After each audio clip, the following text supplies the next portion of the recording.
আসসালামু আলাইকুম। আমি ফারহানা হক, প্রভাষ্য পদার্থবিজ্ঞান বিভাগ, নারায়ণগঞ্জ সরকারি মহিলা কলেজ। প্রিয় শিক্ষার্থীরা, আশা করি ভালো আছো, সুস্থ আছো এবং নিরাপদে আছো। তোমরা আমরা গত ক্লাসে স্থিতরিত চ্যাপ্টারটি শেষ করেছিলাম। আজকে আমরা নতুন একটি চ্যাপ্টার শুরু করব। আমরা আজকে নবম অধ্যায় দেখব পরমাণু মডেল ও নিউক্লিয়ার পদার্থবিজ্ঞান।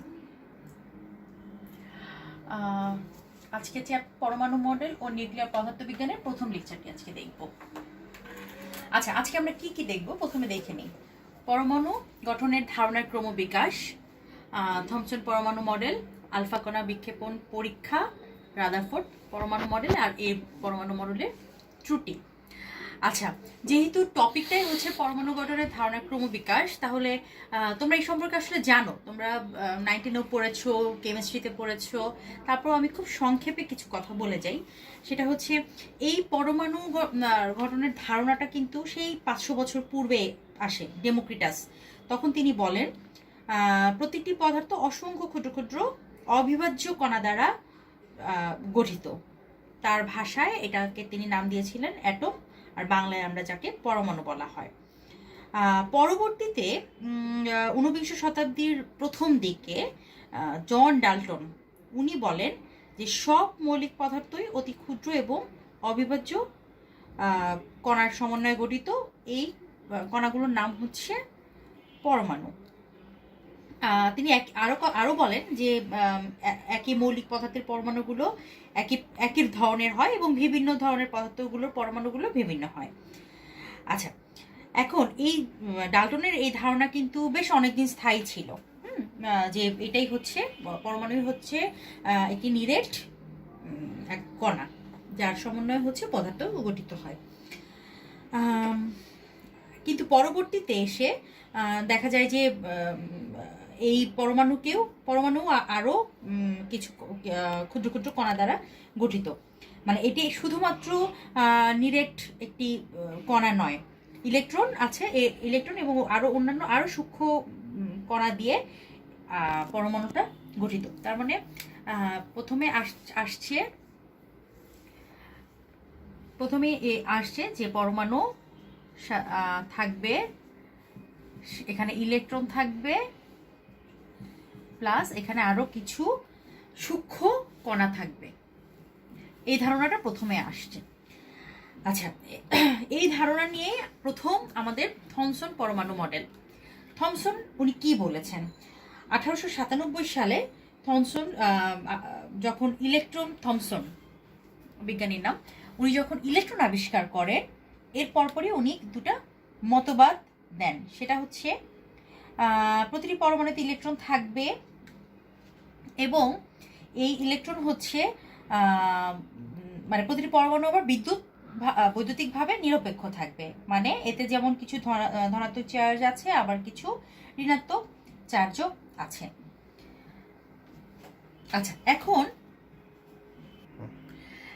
এখন আমরা আরেকটা জিনিস বলবো, সেটা হচ্ছে থমসন পরমাণু মডেল কিন্তু এর নাম কিন্তু প্লাম পুডিং পরমাণু নামেও পরিচিত। কি বলতো? প্লাম পুডিং মডেল নামেও পরিচিত। আচ্ছা, এখানে উনি আসলে কি বলেছেন? উনি বলেছেন পরমাণু হচ্ছে একটি নিরেট ধনাত্মক গোলক। দেখো, আমি এখানে একটু এঁকেছি, মডেলটা একটু ছোট করে এঁকেছি, একটা ধনাত্মক গোলক। উনার মতে পরমাণু হচ্ছে একটা ধনাত্মক গোলক এবং এর মধ্যে বিক্ষিপ্তভাবে এখানে সেখানে ইলেকট্রন ছড়িয়ে ছিটিয়ে থাকে। ঠিক যেমন পুডিংয়ের ভেতরে কিশমিশ ছড়ানো থাকে, সেরকমই। এই জন্য এই মডেলের নাম দিয়েছে প্লাম পুডিং।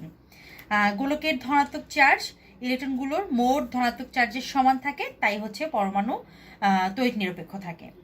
তিনি আরও বলেছেন যে বিভিন্ন মৌলিক পদার্থে ইলেকট্রনের সংখ্যা থাকে বিভিন্ন।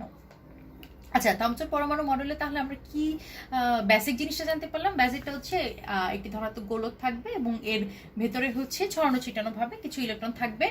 এই যে ধনাত্মক গোলকের যে চার্জ, এই চার্জের সমান হচ্ছে এই ইলেকট্রনগুলোর মোট ঋণাত্মক চার্জের সমান হয় বলে এটা ঋণাত্মক হয়। আচ্ছা, এটা ছিল হচ্ছে থমসন পরমাণু মডেল। আমরা রাদারফোর্ড পরমাণু মডেলে যাওয়ার আগে একটা পরীক্ষা দেখব, এই আলফা কণা বিক্ষেপণ পরীক্ষা। এই পরীক্ষাটা রাদারফোর্ড নিজেই করেন। আলফা কণা বিক্ষেপণ পরীক্ষার জন্য রাদারফোর্ড যেটা করেন সেটা হচ্ছে আলফা কণিকা নেয়। দেখো এখানে আমি ছোট করে একটা চিত্র এঁকেছি, এই যে এই অংশ, এটা হচ্ছে আলফা কণিকা, আলফা কণিকা বা কণা। আচ্ছা, এটা হচ্ছে আলফা কণিকাটা হচ্ছে একটি তেজস্ক্রিয় মানে উৎস থেকে আলফা কণিকাটা নির্গত হয়, আর একটা ধাতুর উপরে, এখানে উনি যেটা করেছিলেন স্বর্ণের একটা ধাতব পাত নিয়েছিলেন, যে পাতলা সোনার পাত, ঠিক আছে, একটি একটা পাতলা পাতকে আঘাত করা হয়েছিল। আচ্ছা, এখন উনি পরীক্ষাতে কি করেছিলেন, এখানে দেখো এখানে আমি লিখেছি এই যে পাতলা একটা পাত, এখানে হচ্ছে আলফা কণা, আর এই যে এখানে যে দুটো দেখতে পাচ্ছ এটা হচ্ছে সীসার কলিমোটর বলা হয়, আর এখানে আমি ডট ডট দিয়ে যেটা পর্দাটা এঁকেছি সেটা হচ্ছে জিঙ্ক সালফাইড পর্দা, ঠিক আছে। আচ্ছা, এখন আচ্ছা, পরীক্ষায় যেই স্বর্ণের পাতটা ব্যবহার করা হয়েছিল, যে আমি এখানে আবার লিখেছি, দেখো সোনার ধাতব পাত, স্বর্ণের পাতটা যেটা নেওয়া হয়েছিল তার পুরুত্ব ছিল হচ্ছে 6 × 10⁻⁷ মিটার, আর এই পাতের এই পাশটাতে আরেকটা পর্দা রাখা হয়েছিল যেটা হচ্ছে জিঙ্ক সালফাইড পর্দাটা, আগে বলেছি এটা চলনশীল পর্দা। আচ্ছা, এখন এই দেখা যায় যে আলফা কণিকা যখন এই পর্দায় এসে পড়ে, এই ধাতব পাতে এসে পড়ে, তখন দেখা যায় যে পর্দায় আলোক প্রভা দেখা যাচ্ছে, আলোক ছটা দেখা যাচ্ছে। আর পরীক্ষার মাধ্যমে উনি দেখান যে এই আলফা কণার গতিপথ, ম্যাক্সিমাম আলফা কণাগুলোই হচ্ছে এই ধাতব পাতকে ভেদ করে চলে গেছে, অথবা কিছুটা বাঁকা হয়ে গিয়েছে। এই যে এখানে আলফা কণা থেকে আমি একটা রে নিয়েছি, ম্যাক্সিমামই হচ্ছে ভেদ করে গিয়েছে, কিছু বেঁকে গিয়েছে, আর কিছু কণিকা একদম 90 ডিগ্রি অ্যাঙ্গেলে এসে, আবার কিছু কিছু কণিকা একদম উল্টো ব্যাক করেছে, মানে আবার আগের জায়গায় ফিরে এসেছে। এতে করে যাতে মনে হয়েছে যে এই কণাটি সামনে কোনো ভারী কোনো ধাতু দিয়ে আঘাতপ্রাপ্ত হয়ে আবার ফিরে এসেছে, আর যেগুলো হচ্ছে ভেদ করে চলে গেছে মনে হয়েছে যে এখানে অনেক ফাঁকা জায়গা পেয়ে কণাগুলো চলে গেছে। বেসিক্যালি এইটাই ছিল হচ্ছে আলফা কণা বিক্ষেপণ পরীক্ষা। আচ্ছা, এই যে এই পরীক্ষায় দেখো স্বর্ণের যে পাতটা ব্যবহার করা হয়েছে, স্বর্ণের পাতের পরমাণু ছিল হচ্ছে ধনাত্মক চার্জ, এবং আলফা কণার ধনাত্মক চার্জের বিকর্ষণের জন্য আলফা কণা বিক্ষেপণ হচ্ছে, এটা তো বোঝাই যাচ্ছে। কিন্তু থমসনের পরমাণু মডেলের সাহায্যে বেশি করে যদি বিক্ষিপ্ত হয়, বেশি করে বিক্ষিপ্ত যে হচ্ছে, এই যে 90 ডিগ্রির বেশি হয়ে যাচ্ছে, আবার একদম পুরোপুরি উল্টো দিকে চলে আসছে, বিপরীত দিকে চলে আসছে, এই যে বেশি কোণে যে বিক্ষিপ্ত হচ্ছে তার ব্যাখ্যাটা আসলে পাওয়া যায় না, কারণ এই মডেল অনুসারে হচ্ছে সকল আলফা কণায় পরমাণু মডেল ভেদ করে চলে যাওয়ার কথা। রাদারফোর্ড তখন ভাবলেন, যদি পরমাণুর সমস্ত ধনাত্মক চার্জ পরমাণুর কেন্দ্রে থাকে, কেন্দ্রে অবস্থান করে, কেন্দ্রে খুব অল্প স্থানে অবস্থান করে, তাহলে হচ্ছে আলফা কণা হচ্ছে বেশি কোণে যে বিক্ষিপ্ত হওয়ার ব্যাখ্যাটা আসতে পারে। তখনই তিনি তার একটি মডেল প্রকাশ করেন, সেটা হচ্ছে রাদারফোর্ড পরমাণু মডেল। আচ্ছা, এখন আমরা দেখব রাদারফোর্ড পরমাণু মডেলটা কি। রাদারফোর্ড কি বলেছেন যে পরমাণুর সমস্ত ধনাত্মক চার্জ পরমাণুর কেন্দ্রে থাকবে। এখানে ছোট করে একটু এঁকেছি রাদারফোর্ড, এটা হচ্ছে উনি বলেছেন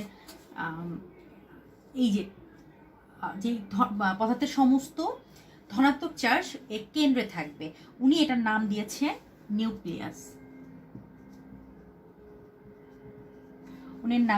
নিউক্লিয়াস। আর এই বাকি অংশটুকু খুব একদম কেন্দ্রে হচ্ছে ধনাত্মক অংশটুকু থাকবে, আর বাকি যে ফাঁকা জায়গাটুকু সেই স্থানটুকুতে হচ্ছে ইলেকট্রন কুয়াশার মতো আবৃত অবস্থায় থাকবে, এবং ইলেকট্রনের ঋণাত্মক চার্জ বিশিষ্ট, ঋণাত্মক চার্জে এই ইলেকট্রনের মোট চার্জের পরিমাণ আর এই নিউক্লিয়াসের ধনাত্মক চার্জের পরিমাণের সমান হয়, এই জন্যই হচ্ছে পরমাণুটা নিরপেক্ষ থাকে, চার্জ নিরপেক্ষ থাকে। অর্থাৎ উনি যেই ব্যাখ্যাটা দিয়েছেন বা উনি যেই মডেলটা দিয়েছেন সেটা কিন্তু থমসন পরমাণু মডেলের সম্পূর্ণ বিপরীত মডেল। থমসন যেটা বলেছিলেন সেটা দেখো, উনি বলেছিলেন কিন্তু এই পুরোটাই গোলকটাই হচ্ছে ধনাত্মক গোলক, এর ভেতরে ইলেকট্রনগুলো আছে। আর রাদারফোর্ড পরমাণুর মডেল উনি কি বলেছে, উনি বলেছেন একটি পরমাণুর একদম কেন্দ্রে কিছু ধনাত্মক চার্জ আছে এবং এর চারপাশে বিক্ষিপ্তভাবে ছড়ানো ছিটানো ঋণাত্মক চার্জ আছে, যার নাম হচ্ছে ইলেকট্রন।